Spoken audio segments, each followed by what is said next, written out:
Welcome to I'm a Perfectionist, Get Me Out of Here, where we are all allowed to be perfectly imperfect. My guests and I, we explore the different areas of perfectionism and how it has been affecting them.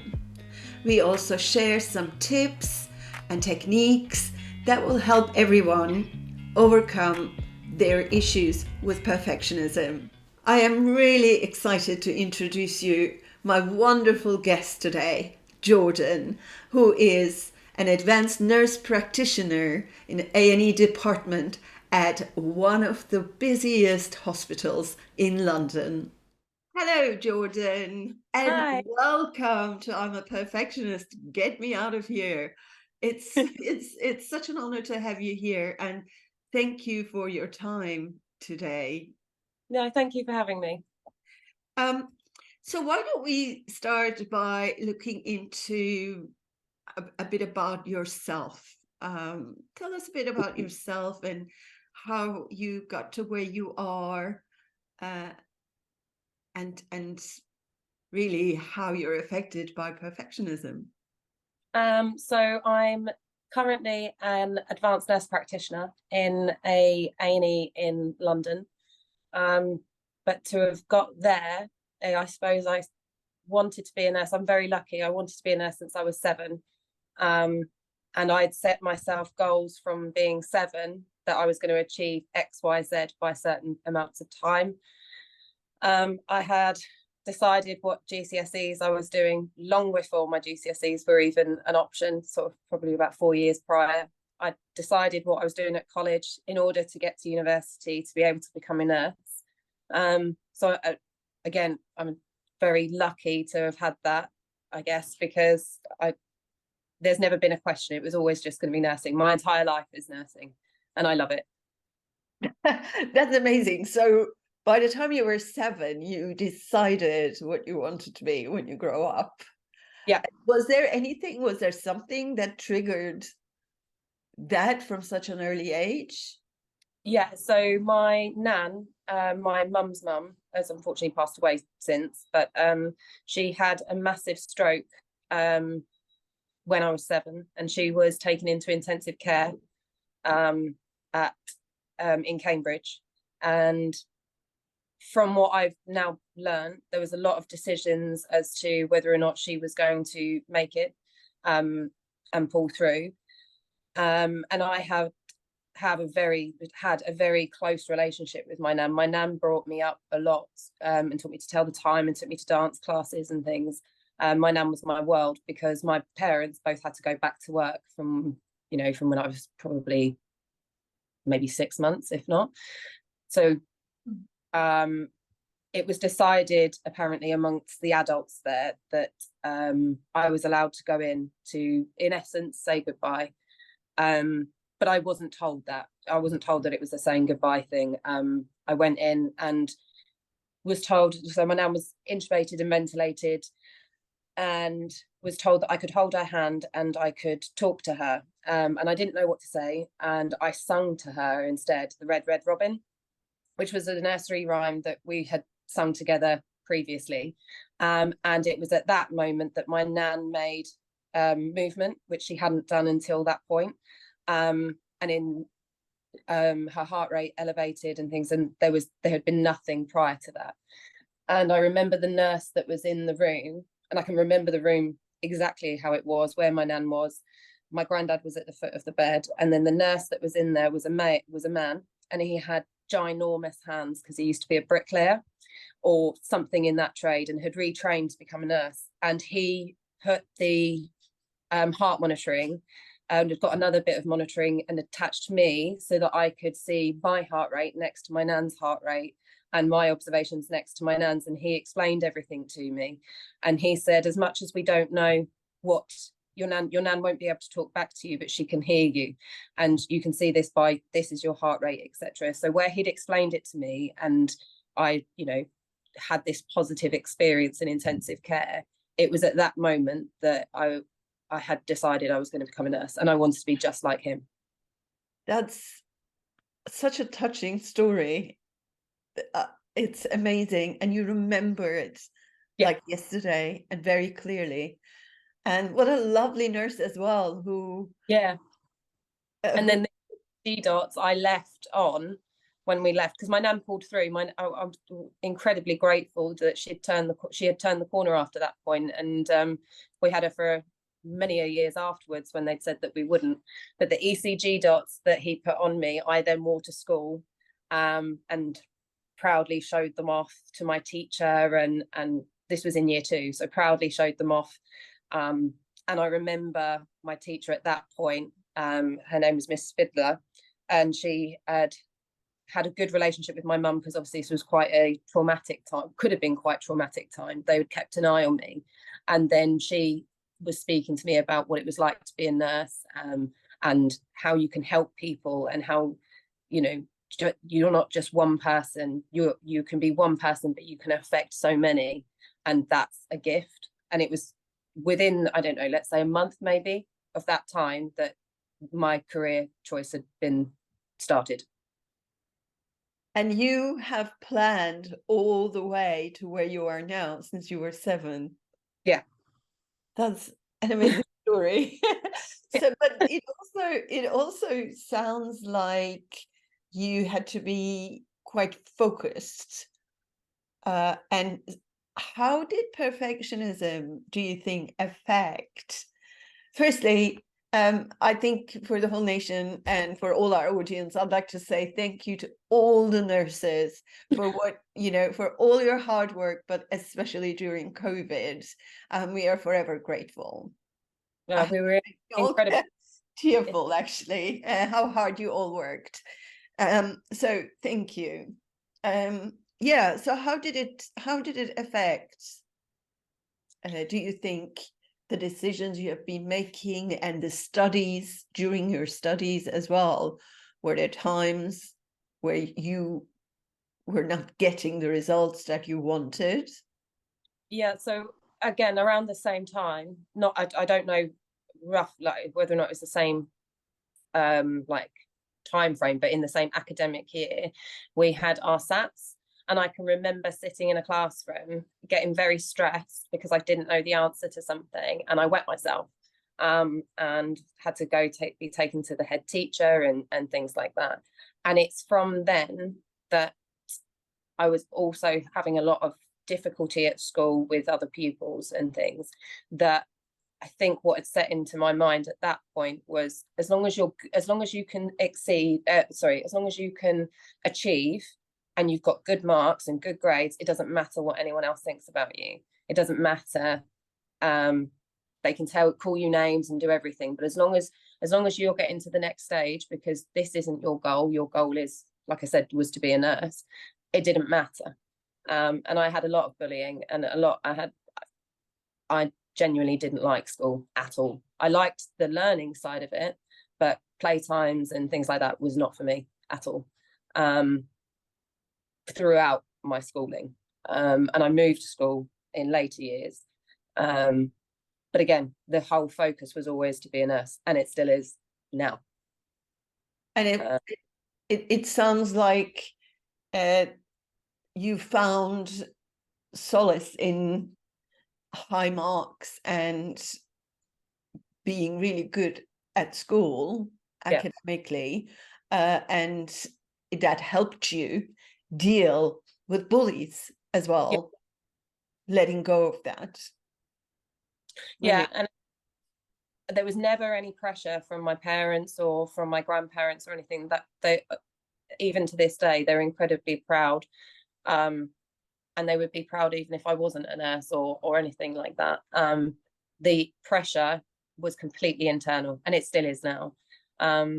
If I don't feel like I'm achieving or doing something right, then the person I blame is always myself, because ultimately you're the one that, in my head, you're the one that has control over it. And it was all about control. For me, perfectionism is all about control and what I want to show to others, if that makes sense. And I see myself as not two different people, but there's a nurse Jordan and then there's the other Jordan. And the nurse Jordan comes across like competent, confident, knows what they're doing, has achieved.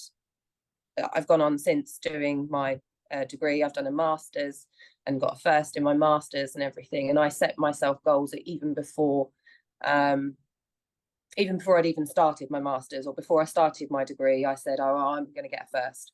And I was adamant that that was what was going to happen. And that was where I could be the control, because the other side of me is very underconfident, doesn't like going up to even order a coffee at Costa without feeling self-conscious. I question everything when it comes to the other side of me. Am I good enough? Have I done enough? What does this person think about me, or anything? Whereas when I put on my uniform is my armor on an everyday. It's your safe place. Yeah, very much. So do you think that might have something to do with, while you were studying, there were those bullies outside the study hours, outside the class where you were learning and you were enjoying that and you were getting good marks, mm-hmm. and you were going for good marks and excellence. But outside that, people were judgmental. Yeah. They were calling you names. So outside that is unsafe. Yeah. And it seems that has perhaps continued from those years from academia to work, where you feel that your work and your achievements at work are now your safe place. Yeah. No matter anybody else says, that's your safe place. And really, your achievements, your success is important there because you know what you're doing. But then as soon as, parallel to school, as soon as you're out of that workspace, you start worrying about what other people might think of you and whether you're good enough. And so, is that right? Is that okay? So, yeah. And recently, because we know each other anyway, I've never ever until this year had to take time off of work, ever. I've never called in sick, never. I've always been able to, even like with a normal vomiting bug or anything like that, never affected work. I've always been there. Unfortunately, in the last year, my personal life has taken a very different route, I suppose. And I feel and felt like a failure, more so in my personal life. And then because I got a bit of burnt out on the back of COVID, breakdown of my marriage. I was then really unwell mentally at the beginning of this year, and had to take, I think it was about 8 weeks off of work, which has never happened. And I had to really dig deep to see it as not being a failure, and being able to put my uniform back on proudly, because in my head I'd done everything in my entire life to protect that, and it had been affected by the other Jordan, if that makes sense. Yeah, it's interesting that there is a Jordan that you treat quite badly. You call her a failure, you call her not good enough, you call her like your bullies in a way. You kind of bully her, where there's that other Jordan that you're really proud of at workplace. Yeah. Nurse Jordan. So what happens? Are there any times, Jordan, that you find you are not feeling so sure about what you're doing at work? Are there times that you blame yourself, or are there times you beat yourself up because you're not making up to those really high levels of Nurse Jordan? Yeah, I think with the recent change in job role, I've gone from being, obviously I'm a nurse through and through, but now as an advanced nurse practitioner, you change roles, and you're seen as sort of on the medical side of things as opposed to the nursing. And I have really struggled in the last year well, 18 months, to not fall back into the nurse role, to not try and do everything, to not to learn. Basically, my job is changed and it's different. And because I never wanted, if I'm being honest, I never wanted to be a doctor. I was quite happy being a band 5 nurse and just being there for my patients. But then obviously as time goes on, you develop and you go up the career ladder, shall we say. Doing this role, I enjoy it, and I do enjoy it. But I miss doing the other side of nursing, which I don't do as much anymore. And it's that where I've had that underconfidence of going, oh, I don't know what I'm doing. I don't know. I've got to diagnose this patient, or whatever the scenario is. And because that was never my job role before, doing it now, it's, have I got that wrong?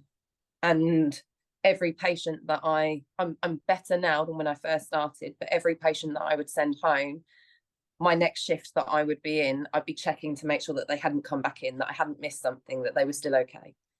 I'm better now than when I was sort of a year ago. But that worry of, gosh, I've sent this person home, was that the right thing to do? And obviously I discussed with the team and the consultants, but ultimately in my head it was, oh gosh, what if I've missed something? But like I said, I'm getting better, and I think over time that will improve. Practice makes progress. Yeah. Absolutely. Yeah, and it's new for you too, as I understand. So what is the difference, so that the audience can perhaps understand a bit better? What's the difference between the nurse and advanced nurse practitioner? So in A&E, obviously a nurse is a nurse, if that makes sense. You're there, you do observations, give out medication, advocate for your patient. On the other side, so if you imagine you're coming into A&E, you'll be seen by a nurse and triaged as to which category you would then sort of be seen by. Is it an emergency where you need to be seen right now, or can it wait? Then the next person to, in theory, see that patient is a doctor, and a doctor will then see, diagnose, and sort of start the treatment or prescribe certain treatments, etc., that the nurses would then do. As an advanced nurse, I'm now that person that would see that patient, diagnose the patient, and start the treatment and prescribe whatever's required. What I've struggled with is then not doing the treatments, if that makes sense, because I know I can do them, and I feel bad then asking the nurses to do it, bearing in mind it's something that I could do myself. If it's like a plaster cast or something like that, I almost go, oh, why am I asking somebody to do something that I can do, and they're really busy and everything? But it's that change in role that I found. There's that empathy, I guess, as well. Oh, they're really busy, I can take some burden off them, because you know how it is like to them. And so during your work, whether as nurse and as advanced nurse practitioner, are there times that you find your perfectionism is affecting you, tipping to the negative side, where you over the years, in some areas where you might lose sleep or go overthinking or procrastinating in terms of work? I've had that a lot. I've always struggled with being able to leave work and leave the job, if that makes sense. To me, it's always come home. There's bits that have always come home. It got worse during COVID, as I'm sure it did for everybody. Like I said, when I first took on this role, I can remember, and this was January last year, I can remember every single patient I was worried about that I'd send home. And it could be something like a small wound on their hand, and I'd be like, oh gosh, what if that gets infected and they come back and they've got to go into the complete ridiculous extremes. However, like I said, with practice, it's slowly getting better. I'm not worried about everything. What was your fear by making mistakes, sending someone home, and then what was the fear that fear that I've missed something catastrophic and they were going to end up dying at home, even for something as small as a wound on their hand. In my head, they were getting the sepsis and their wound was getting infected, which I'm fully aware is ridiculous.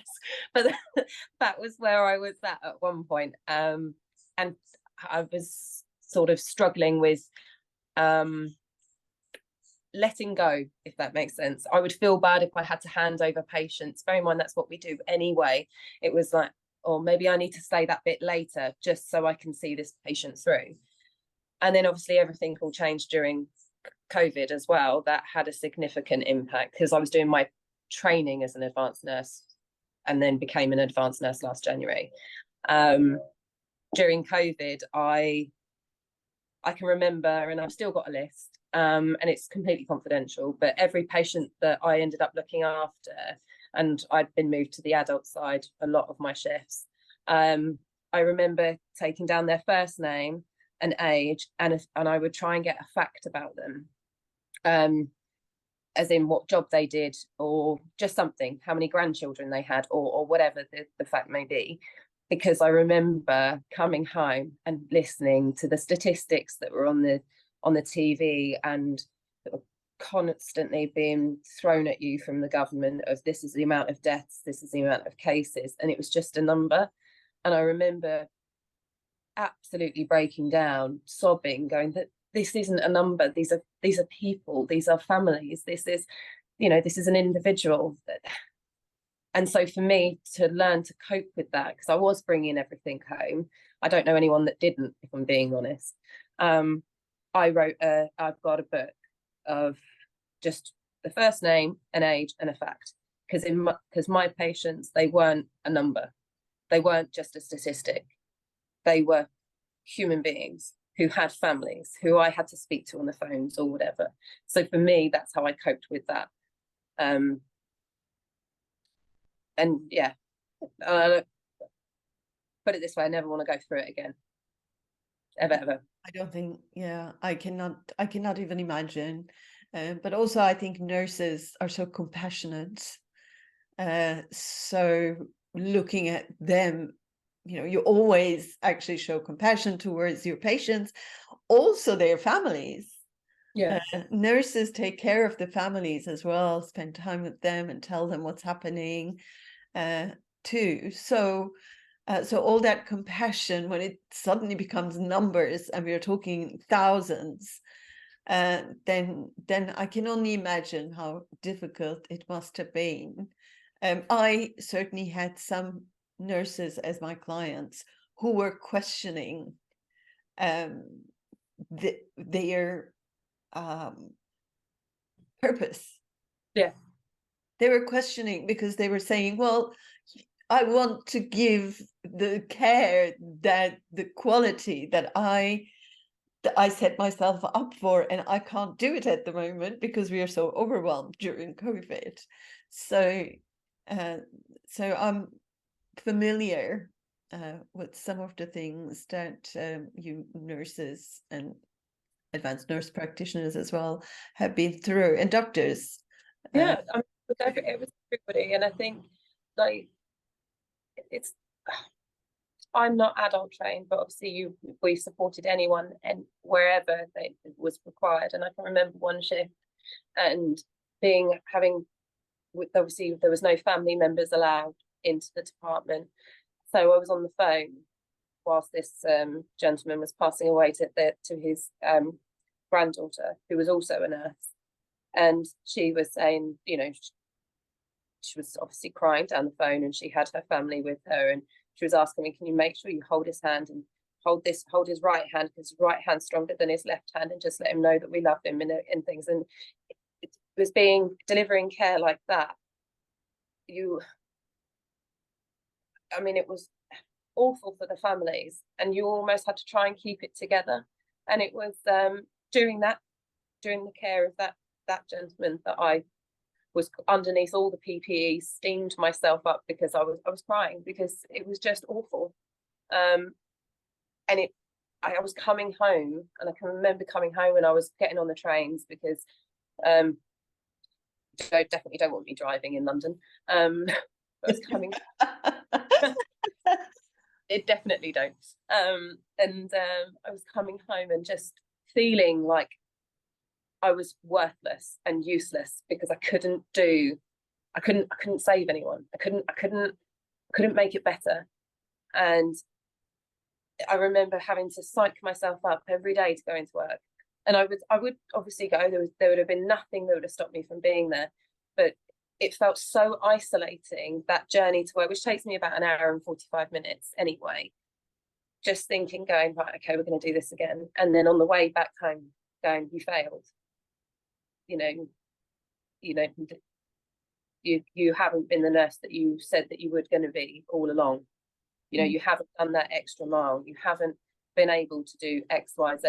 And I can remember that was the start of really the attack on myself, like the other person, if that makes sense, because I couldn't differentiate between being a failure and feeling like a failure.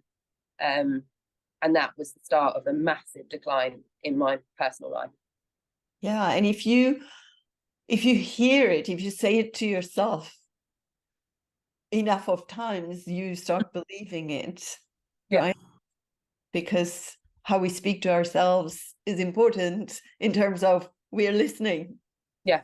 And once you hear it again and again and again, you start believing it. And when you start believing it, your heart sinks as well. So language matters amazingly. And also kindness, that we are often so kind to other people. You're so compassionate. You're so kind to all of your patients and their families. And yet there is that lack of self-kindness and self-love, easily, self-blame. So we have looked quite a bit into how your perfectionism affects your work. Are there any other areas in your life that you feel that you put either pressure on yourself or other people, your expectations from others? So I don't think I've got expectations necessarily on others. If we external from work, this does sound very sad, but I think it's the only way that I know how to describe it. I don't expect anything from anyone else because I expect to be let down, because ultimately I don't feel like I'm worthy of anything anyway. So if I don't expect somebody to do something for me, I'll just do it. I don't put pressure. I don't believe I put pressure on other people to do anything. It's very rare that I'll ask for help with anything, because I don't want to be a burden to anyone. I'm very quick at, if somebody needs something, I'll be there, whatever it is. Even if I can't do it, I'll be there in support. If it's I don't know, like a friend is moving house or whatever, I'm useless at something like that. I can organize and I can be absolutely great at that, but you need me to lift and do things like that, I'm utterly rubbish. But I'll be there, and I will be there to help and everything like that.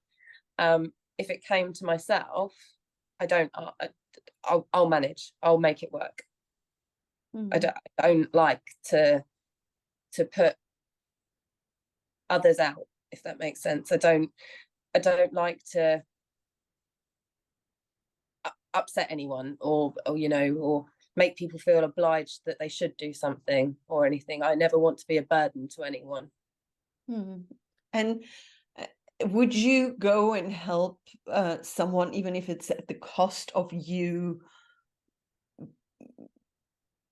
lower prioritizing, putting yourself at the bottom of the priority list, at the cost of perhaps giving up something else that you were going to do yourself? Yeah. Without question. If somebody, it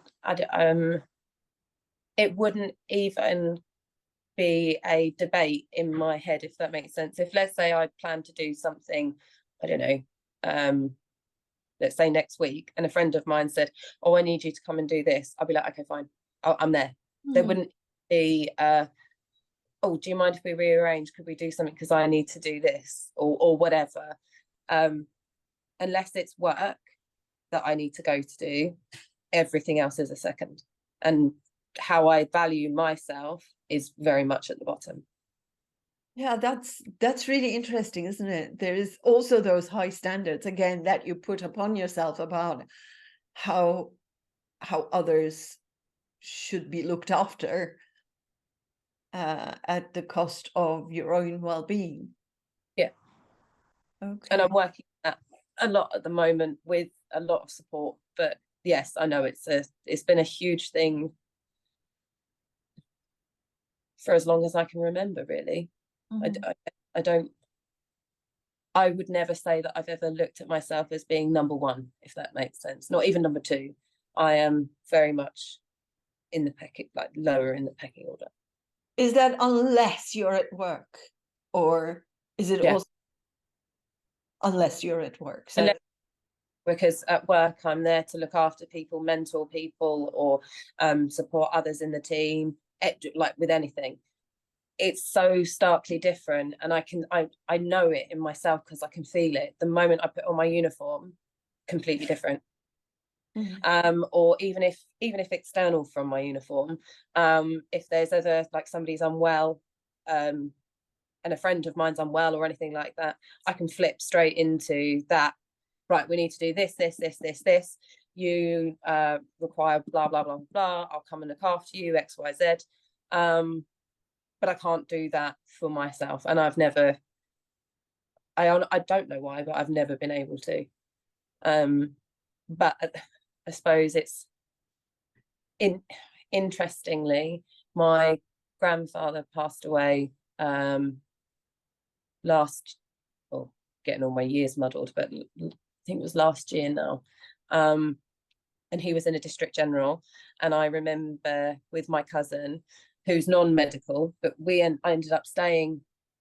I think I upset the nurses actually, but I remember he was admitted, so I didn't leave his bedside, and we knew that he was going to pass away. I didn't leave his bedside until he passed away. I stayed there for, I think it was in total 48 hours awake next to his bedside doing his cares. No one was allowed to touch him except for me and my cousin, and obviously our family members, but the medical team and everything like that was like, no, it's fine, I'll do that. No, it's fine, I can do that. The nursing team, when they were looking at cares and mouth care and stuff, I was like, no, it's fine, I can do that. Don't worry, I'll do that. So I know that I can do it external from my, like, the environment that I normally work in, but I can't do it for myself. Okay, and what do you think is in the way?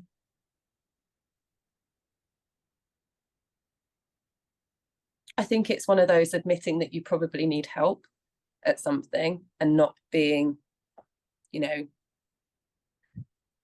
you don't have it all together, that you don't have all the right answers and things. And I think it's then being vulnerable and showing that vulnerability to others. I suppose showing that vulnerability to others allows them to let you down more and allows them to hurt you. Because if you're vulnerable with them, then they know how to hurt you. And I think it's that. I think that's the barrier that I have. And I've got some really close friends that are aware of like that, and they see that side of me. But I would say that is probably three or four people maybe. And one of whom I have known since I worked with them on intensive care. And she's incredible. We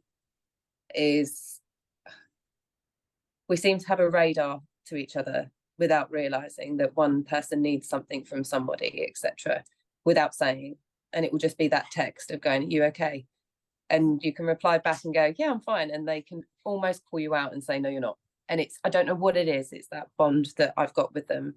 And then I've got one of my closest friends that she's been there for me through every up and down, I think, since we've been friends. And we've been friends since I was 16, maybe. So 16 years, roughly. And she's exactly the same. It will just be like an unknown feeling. And we both seem to know when each other needs each other.